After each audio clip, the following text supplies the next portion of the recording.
Yo guys, welcome back to another video today. I know this video is coming in kind of late because it's already halfway through January, but today I'm going to be doing my top 10 favorite books of 2023, not necessarily books that came out in 2023, books that I read during the year 2023.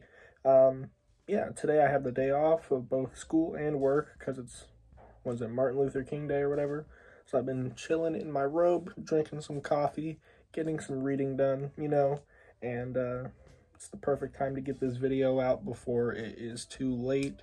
If you guys are wondering where the monthly wrap up for December of 23 is, I'm probably going to wrap it up with January at the end of the month.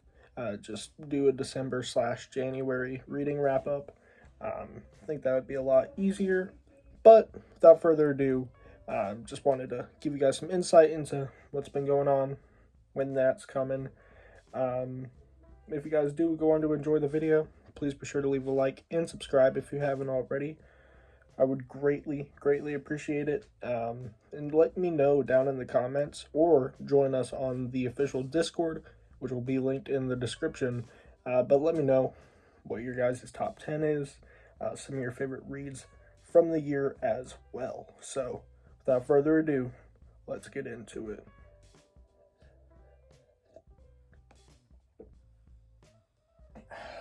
So coming in at number 10 is actually a book that I didn't read for my personal enjoyment. I actually read it for school, for English, and ended up really enjoying it and actually, getting into it, which wasn't expecting to happen. We do this thing in class where we go around the class and everybody reads from the novel, and sometimes, because our class is kind of terrible, it's hard to get through it, but I was diligently reading this most of the time and ended up really enjoying it. Like I said, this is not the copy that I read from. Actually, after the fact, I went and bought my own copy of it, and that would be a classic, The Crucible by Arthur Miller. If you guys don't know what this is about, it's basically Puritan United States, back before it was United States, Salem witch trials kind of thing, and it's sort of a drama about basically these group of women who are pretending to be witches in order to have a bunch of people killed for their own personal gain, and they all have grudges. At least one specific chick named Abigail, the main character, there's no really main character, but who I consider to be the main character, his name's John Proctor, and basically he had an affair. He's a very flawed man, and the woman Abigail is a young girl who he had an affair with, and he decides to not let it go on anymore, and so she gets pissed and tries to get his wife killed for being a witch. But there's other stuff that's happening too, other women involved with being a witch and all that. Of course, none of them are actually witches, but some of them play along with it so that they can take other people down with them.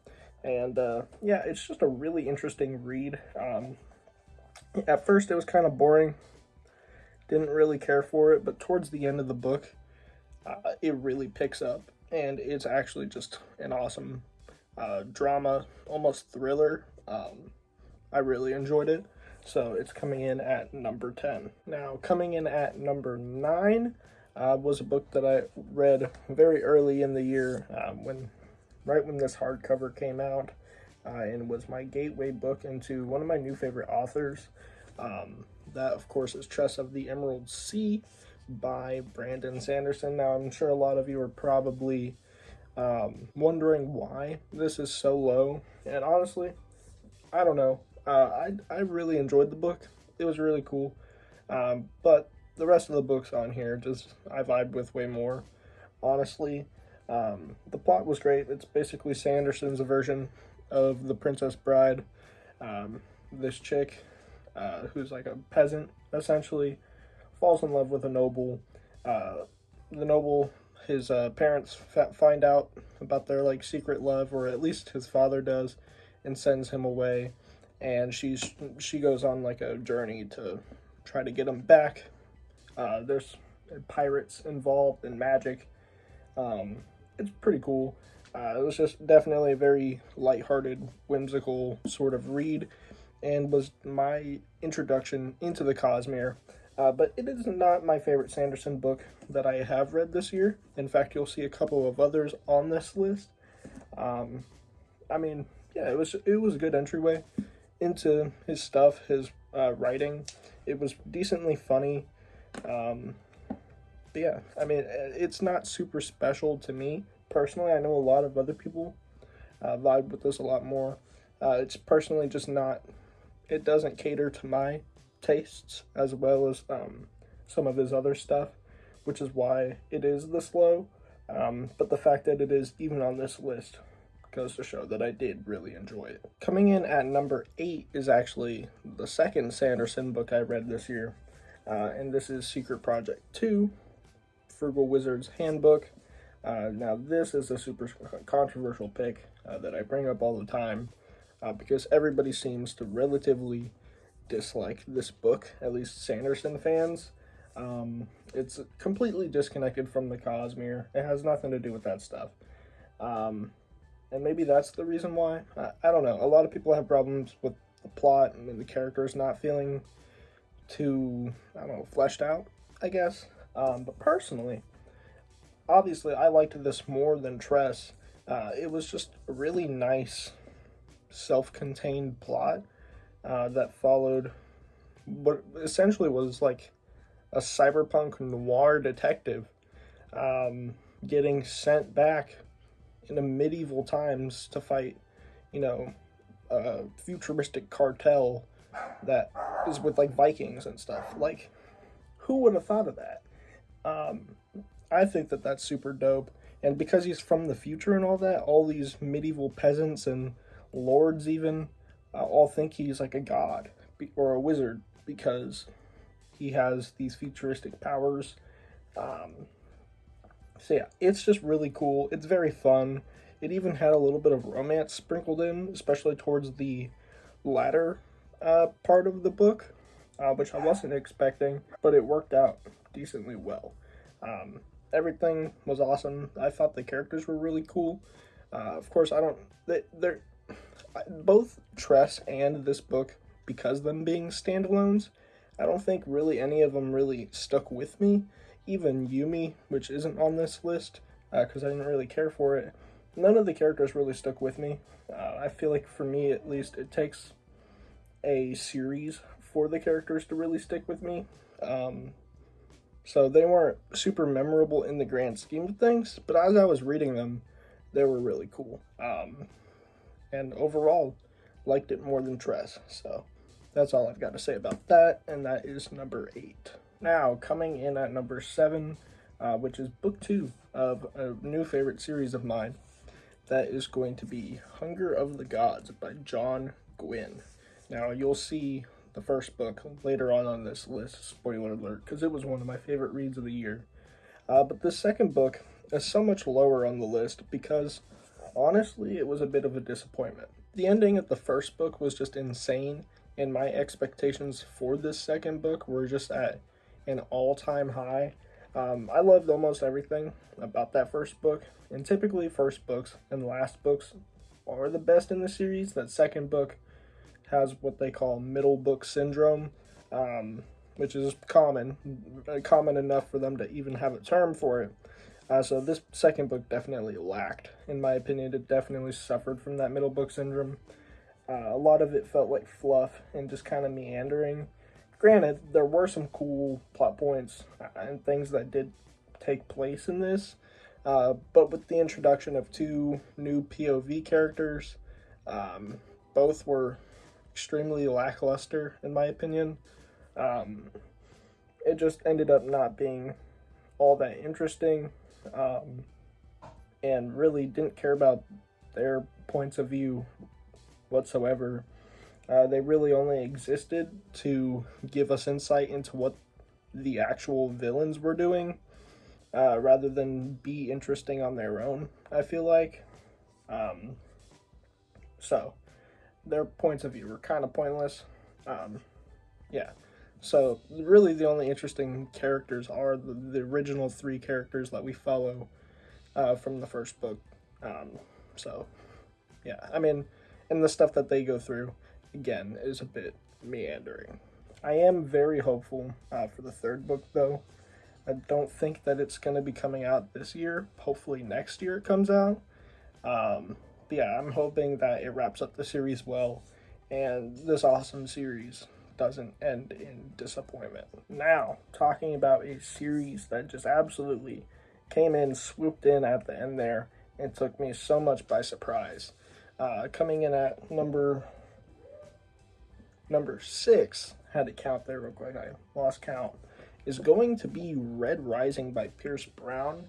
I'm currently in the middle of reading Morningstar. In fact, I was reading it earlier. I'm about halfway through it, so I'm expecting to finish that and wrap up this first trilogy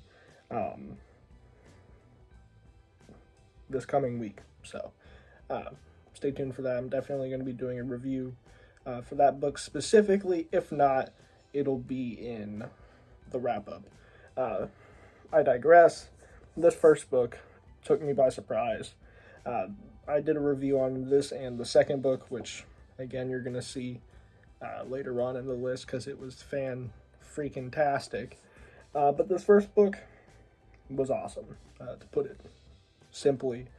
It took themes and tropes, similar situations that I'm not a fan of from those, YA dystopian books and movies, your Hunger Games, even like your Divergent, like that kind of stuff, which just gives me cringy feelings every time I think about stuff like that. If you guys don't know, I don't care for YA stuff, and especially like that early 2010s dystopian stuff. It just makes me cringe. And this has sort of that feel, but what Pierce Brown does with it is really awesome. He takes it and makes it way more violent, a lot more mature, and doesn't make it feel cringe, which surprised me. Going into it, the intro to the book is fantastic. Love the intro.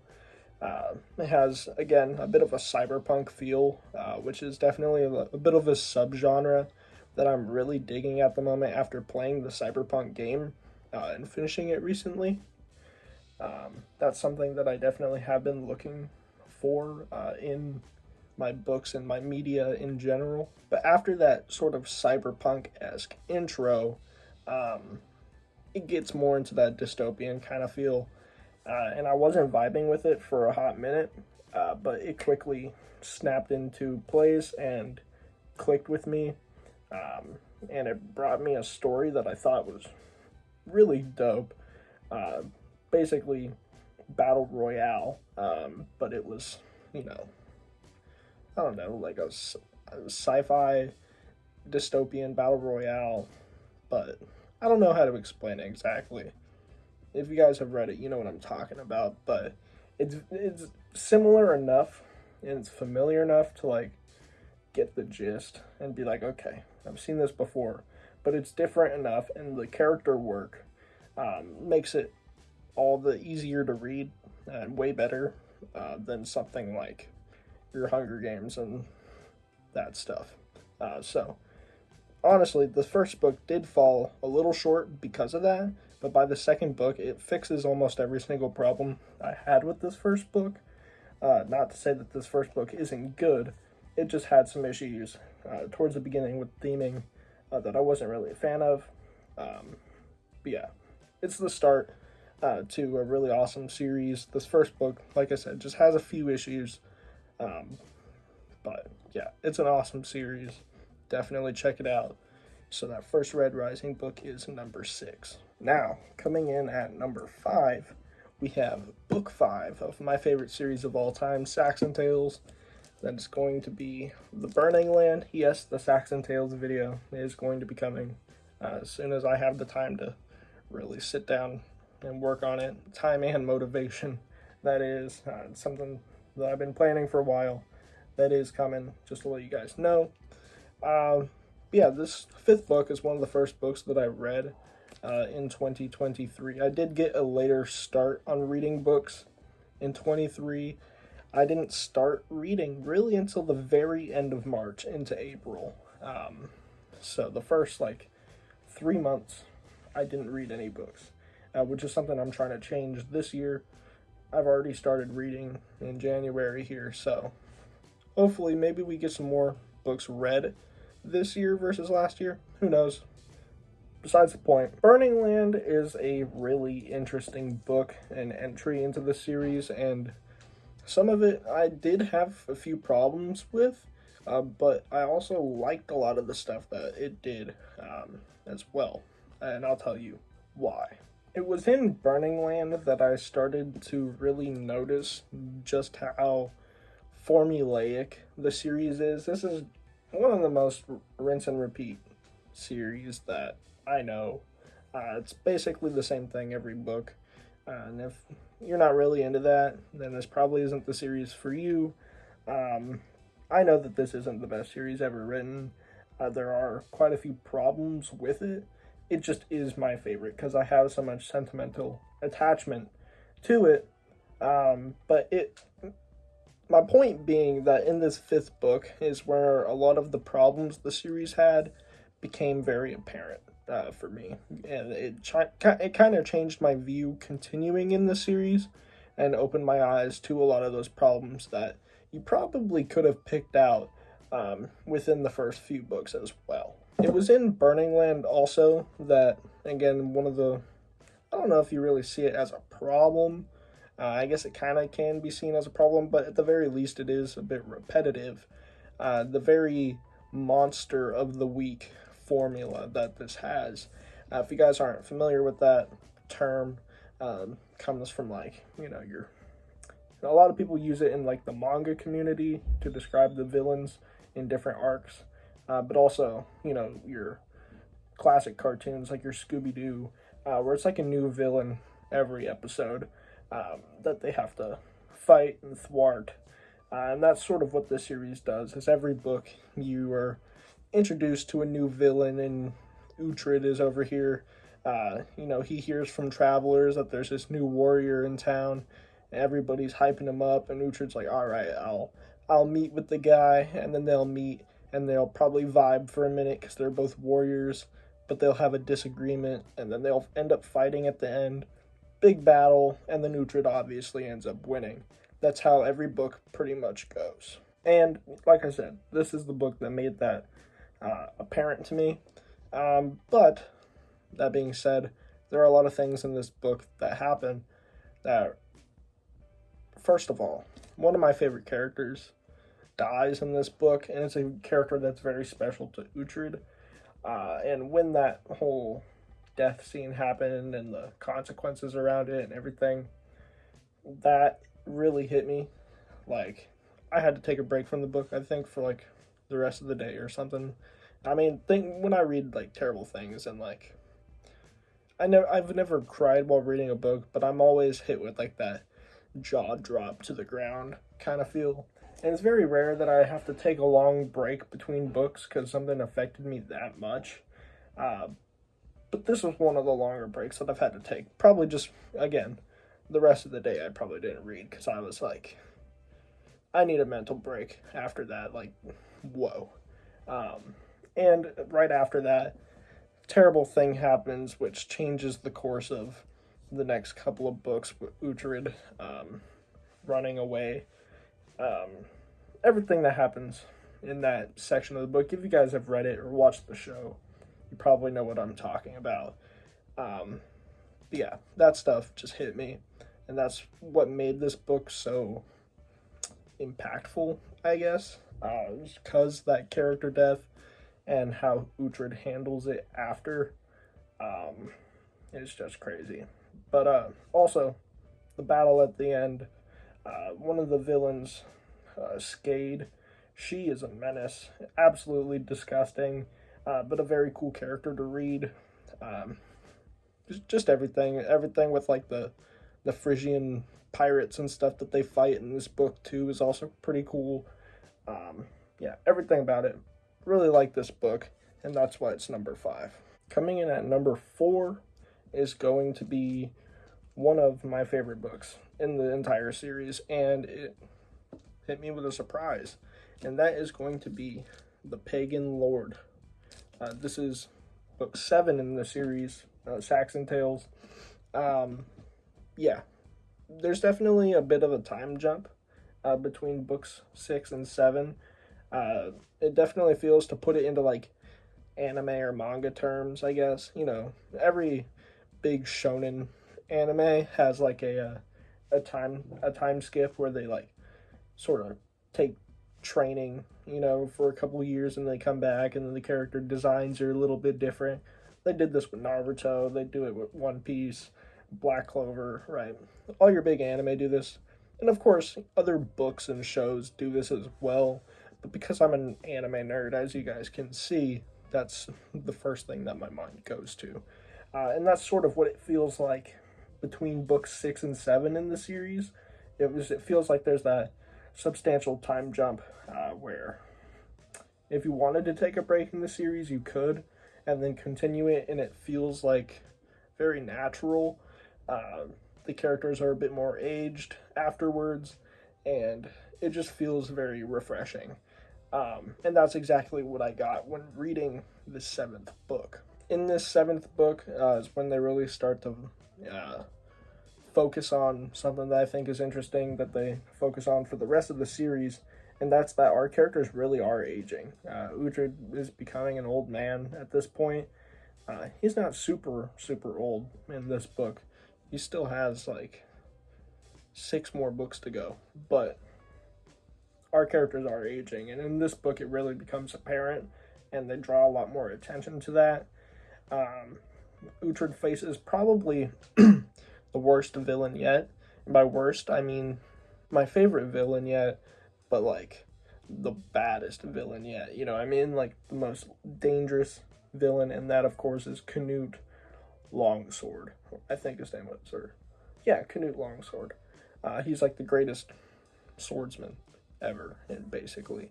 And one of the things that was introduced in this book that I really dug, and it carries on into the next book as well, is almost like a fantasy sort of element, and that is that there's like these enchanted swords that were forged in the fires of hell, and there's like a mystical blacksmith.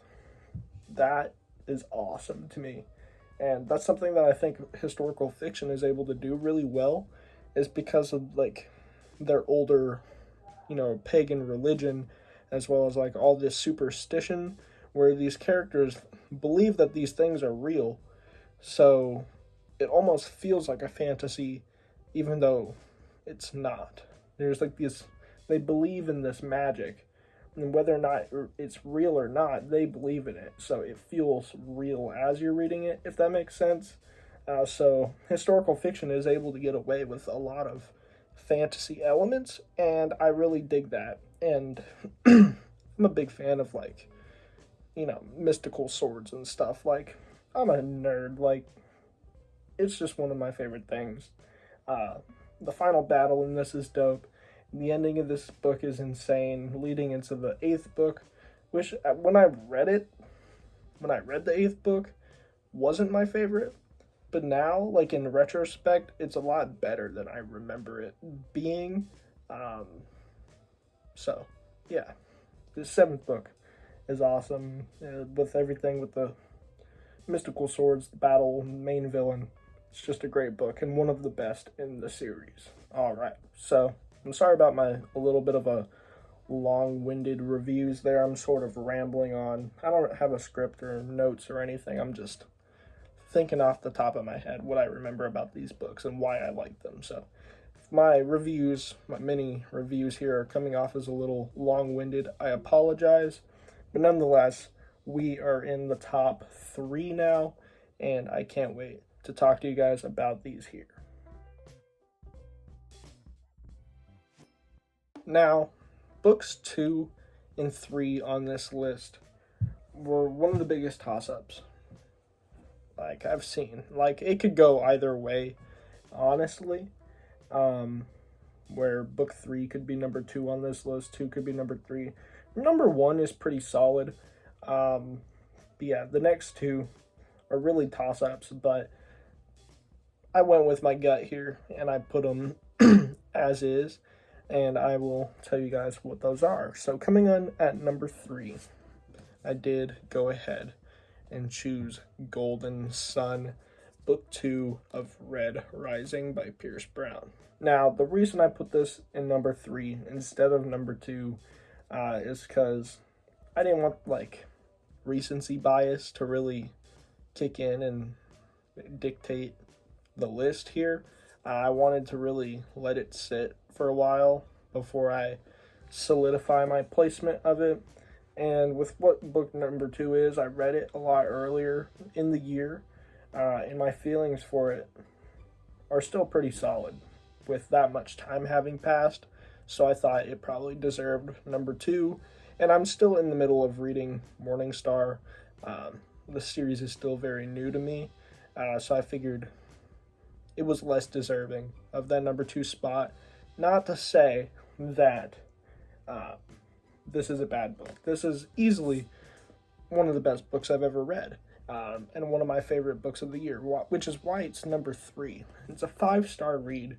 Nothing against this book whatsoever, but really it came down to the fact that I've read this a lot more recently, and I figured I would put the book I read longer ago in the second place spot. So like I said when I was reviewing Red Rising, the second book, Golden Sun, it solves every single problem I had with the first book. This book is damn near perfection.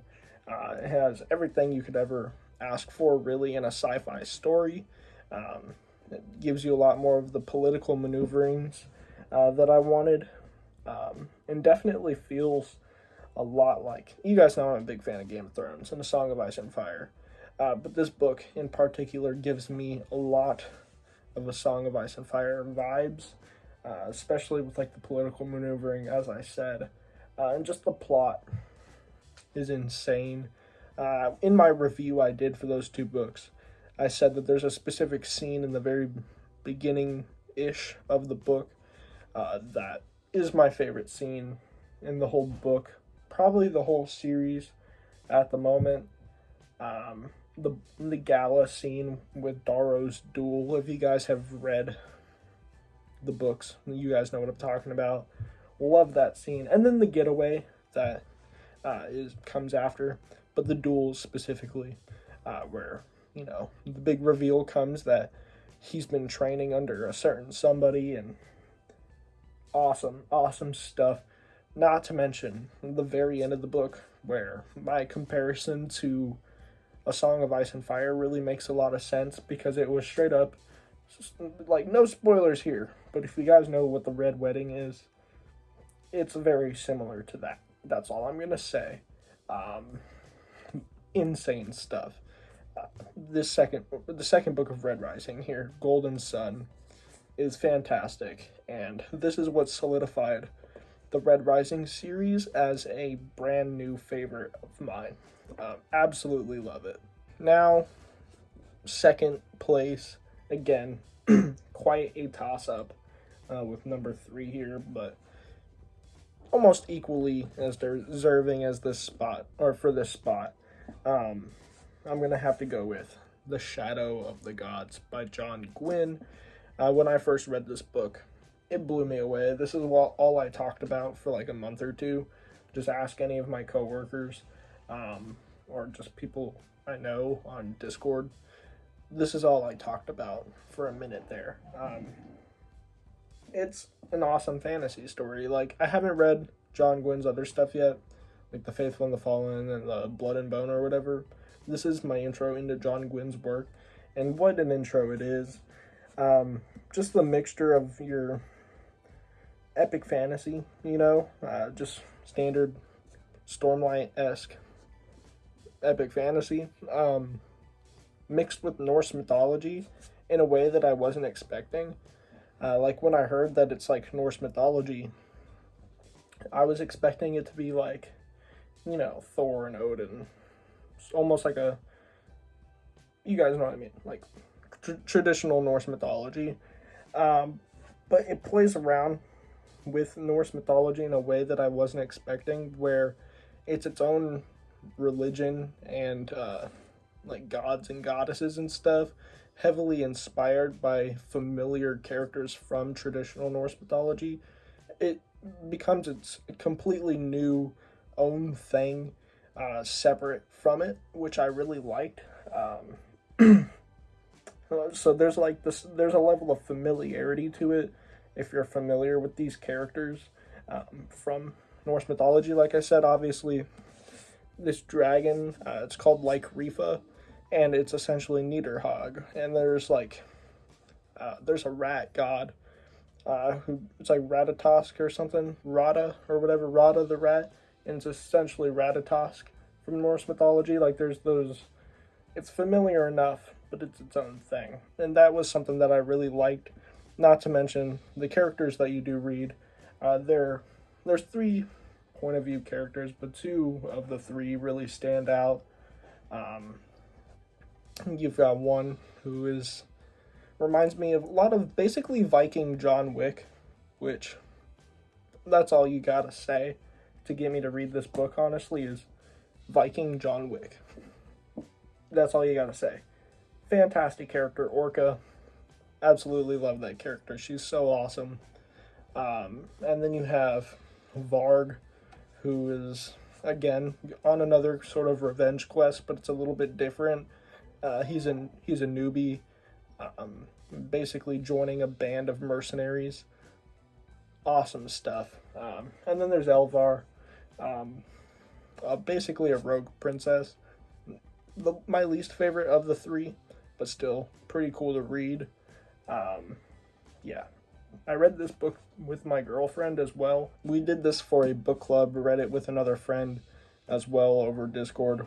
Sadly, that book club has ceased to be. We're taking a break with that for quite a while. We just don't have the time for it, but the book club definitely was a fun experience to try out and just read it as a group. It's really fun. So I do have very fond feelings for this book. It was a special experience with some special people. Yeah, absolutely love this book. Alrighty, ladies and gentlemen, coming in at number 1, the final book I'll be talking about today, and what I believe to be my favorite book of 2023, and that is going to be The Way of Kings by Brandon Sanderson, book 1 of the Stormlight Archive.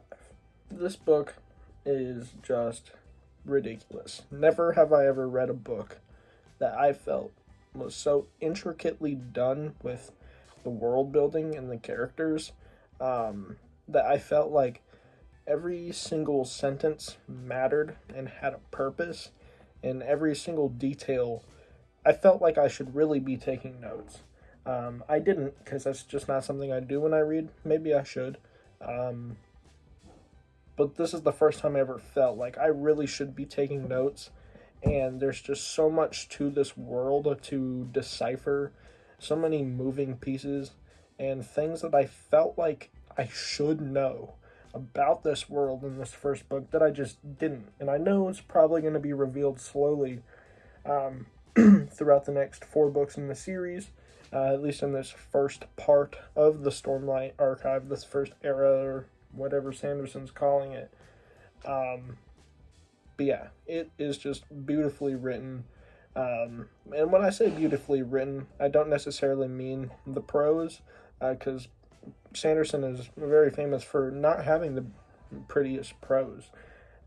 Written in a very accessible way, but very effective at the same time. He doesn't need to have, super, what they call purple prose in order to describe his world, or to get something across, just, the scale of something. He's able to be somewhat direct about it, and still get his point across just as effectively. That being said, this world, like I said before, is just so intricate, and that's really where the beauty of this story is for me, is just how well done it is. These different pieces of this religion I thought were really interesting. The idea of what are they called, the Lost Radiance, was really dope, and I can't wait to learn more about that. And probably my favorite part is just Kaladin's character, just what he goes through, and flipping back and forth between him and like his flashbacks with his family and stuff, and the lordship of his small town, and then the brief bit while he was in the military that we do get to see. All of that, when Kaladin is going through his stuff at the very beginning of the book, that hit me. At first I thought, this book is kind of slow. Kaladin's depressed, I get it. It wasn't really until the chasm scene, if you guys have read it, you know what I'm talking about, that I really felt like I connected with the book. I don't feel like I've ever gotten to that point, but I know that I have dealt with stuff in the past. Stuff I've had to struggle through more recently in my life, actually. So I felt like in some ways I could connect with that a lot. But the scene with the chasm was probably the most powerful scene in the whole book, in my opinion. That's what got me, especially like when Syl shows up and all that. It's just beautifully written. The characters are so fleshed out. My two favorite characters in this book are Kaladin and Dalinar. And Dalinar, his whole thing where everybody thinks he's insane, but the visions and stuff he's seeing, he can't tell what's real and fake. But evidently it ends up being real. Spoiler alert. His whole thing is just really interesting. I'm very interested to see more about Dalinar's past and learn more about his first wife. All of it's just so interesting, and I'm just so excited to get into the second book, Words of Radiance, which I'm actually going to start as soon as I finish Morningstar, which I'm reading currently. That is going to be The Way of Kings, my favorite book of 2023. Anyways, guys, that is going to be about it for today's video. Again, I apologize for some of the more long-winded reviews and some of these books. Some of it may have sounded a little bit repetitive. Again, I don't have a script or anything, so I'm just kind of, off the dome with this video. But I really appreciate you guys checking in, watching it. And again, definitely let me know what you guys think down in the comments. Let me know your guys' picks, what you think of my picks. And again, if you guys do want to go more in depth with that, be sure to join the Discord. It's going to be in the description. Definitely check that out.